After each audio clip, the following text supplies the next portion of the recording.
ସମସ୍ତଙ୍କୁ ଓମ୍ ସାଇରାମ ଆଶା କରୁଛି ଭଗବାନଙ୍କ କୃପାରୁ ସମସ୍ତେ ବହୁତ ଭଲ ଭାବରେ ଥିବେ।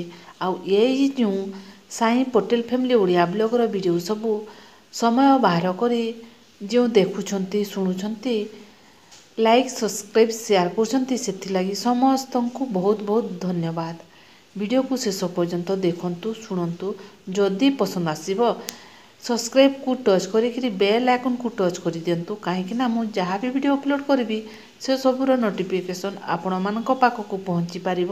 ତାହେଲେ ଚାଲନ୍ତୁ ଆଜି ଶୁଣିବା ପୋଦିନା ପତ୍ର ବିଷୟରେ, ପୋଇ ପତ୍ର ବିଷୟରେ ଆଉ ଭୃସଙ୍ଗ ପତ୍ର, ସଜନା ଛୁଇଁ ଓ ତା ପତ୍ର ବିଷୟରେ ଜାଣିବା। ଭିଡ଼ିଓକୁ ଶେଷ ପର୍ଯ୍ୟନ୍ତ ଦେଖନ୍ତୁ, ତାହେଲେ ଯାଇ ଭଲ ଲାଗିବ। ଆଜିକାଲି ବଜାରରେ ପୋଦିନା ପତ୍ର ବିକ୍ରି ହେଉଥିବା ଦେଖିବାକୁ ମିଳୁଛି। ଏହାକୁ ବିଭିନ୍ନ ଚଟପଟି ଖାଦ୍ୟରେ ମଧ୍ୟ ବ୍ୟବହାର କରାଯାଉଛି। ଖାଇବାକୁ ସ୍ୱାଦିଷ୍ଟ ଲାଗୁଥିବା ପୋଦିନା ଶରୀର ପାଇଁ ବଡ଼ ଉପକାରୀ। ଏହି ପତ୍ରରେ ଅନେକ ଔଷଧୀୟ ଗୁଣ ଭର୍ତ୍ତି ହୋଇ ରହିଛି। ଖରାଦିନେ ଅଂଶୁଘାତରୁ ରକ୍ଷା କରିଥାଏ। ପୋଦିନା ରସ ଦେହ ପାଇଁ ହିତ। ଖରାରେ ବାହାରକୁ ଯିବା ପୂର୍ବରୁ ବି ଆପଣମାନେ ପୋଦିନା ରସ ପିଇ ପାରିବେ। ପାଟିରୁ ଦୁର୍ଗନ୍ଧ ବାହାରୁଥିଲେ ପୋଦିନା ପତ୍ରକୁ ବ୍ୟବହାର କରନ୍ତୁ। ପୋଦିନା ପତ୍ରର ରସରେ ପାଣି ମିଶାଇ କୁଲି କଲେ ପାଟିରୁ ବାହାରୁଥିବା ଦୁର୍ଗନ୍ଧ ଦୂର ହୋଇଥାଏ। ଶରୀରର କୌଣସି ସ୍ଥାନରେ କ୍ଷତ ହୋଇଥିଲେ ପୋଦିନା ପତ୍ରକୁ ବାଟି ତାର ରସକୁ ସେହି ଜାଗାରେ ଲଗାଇ ଦିଅନ୍ତୁ। ଘା ଶୀଘ୍ର ଶୁଖିଯିବ। ଘା ସ୍ଥାନରୁ ବାହାରୁଥିବା ଦୁର୍ଗନ୍ଧ ମଧ୍ୟ ଦୂର ହୋଇଯିବ। ଅନେକ ପ୍ରକାର ଚର୍ମ ରୋଗକୁ ନାଶ କରିଥାଏ ପୋଦିନା ପତ୍ର। ଚର୍ମ ରୋଗ ହେଲେ ପୋଦିନା ପତ୍ରର ପ୍ରଲେପ ଲଗାଇବା ଦ୍ୱାରା ଆରାମ ମିଳିଥାଏ। ବାନ୍ତି ହେଉଥିଲେ ଅଧା କପ୍ ପୋଦିନା ରସକୁ 2 ଘଣ୍ଟା ବ୍ୟବଧାନରେ ରୋଗୀକୁ ପିଆନ୍ତୁ। ବାନ୍ତି ବନ୍ଦ ହୋଇଯିବ। ଖାଇବା ହଜମ ହେବାରେ ଅସୁବିଧା ହେଉଥିଲେ ପୋଦିନା ରସକୁ ପାଣିରେ ମିଶାଇ ପିଇଲେ ଉପଶମ ମିଳିଥାଏ। ପେଟ ବ୍ୟଥା ହେଉଥିଲେ ପୋଦିନାକୁ ଜିରା, ହେଙ୍ଗୁ, ଗୋଲମରିଚ ଓ ଲୁଣ ସହିତ ମିଶାଇ ପିଅନ୍ତୁ। ପେଟ ବ୍ୟଥା ଦୂର ହୋଇଯିବ। ପ୍ରସବ ବେଦନା ସମୟରେ ମହିଳାମାନେ ପୋଦିନା ରସ ପିଇଲେ ସୁରୁଖୁରୁରେ ପ୍ରସବ ହୋଇଥାଏ। ପୋଦିନା ଖାଇବା ଦ୍ୱାରା ହାକୁଟି ସମସ୍ୟା ଦୂର ହୋଇଥାଏ। ପେଟ ବ୍ୟଥା ହେଉଥିଲେ ପୋଦିନା, ଜିରା, ହେଙ୍ଗୁ ଓ ଗୋଲମରିଚ ସହ ମିଶାଇ ପିଅନ୍ତୁ।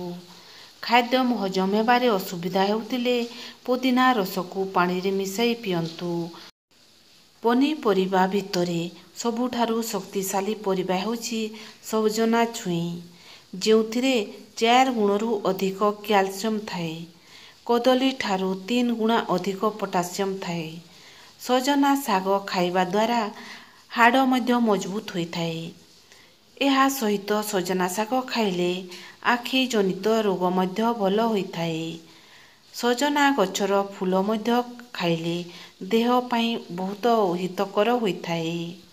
ଭୃସଙ୍ଗା ପତ୍ର ନାଲ ଝାଡ଼ା, ଝାଡ଼ା ଓ ଅର୍ଶ ଆଦି ରୋଗରେ କଅଁଳ ଭୃସଙ୍ଗା ପତ୍ର ବାଟି ମହୁ ସହିତ ମିଶାଇ ଖାଇଲେ ବହୁତ ଉପକାର ମିଳେ।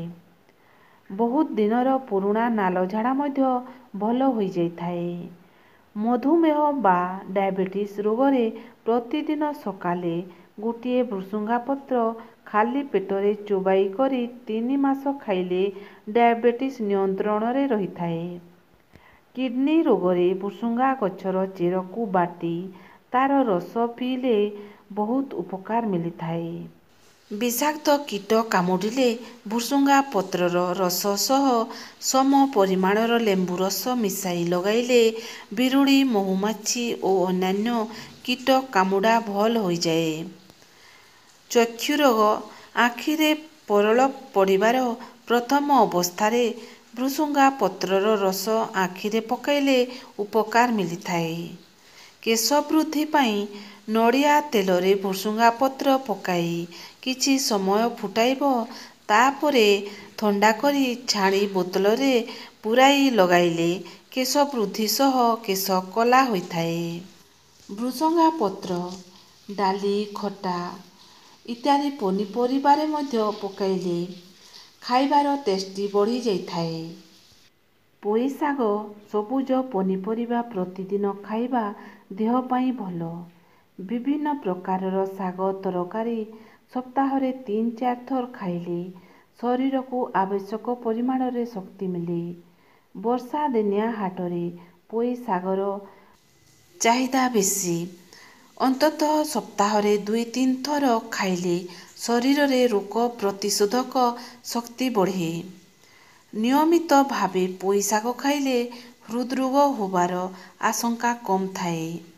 ହୃଦରୋଗୀମାନେ ଏହି ଶାଗ ଖାଇବା ସେମାନଙ୍କ ସ୍ୱାସ୍ଥ୍ୟ ପାଇଁ ଭଲ।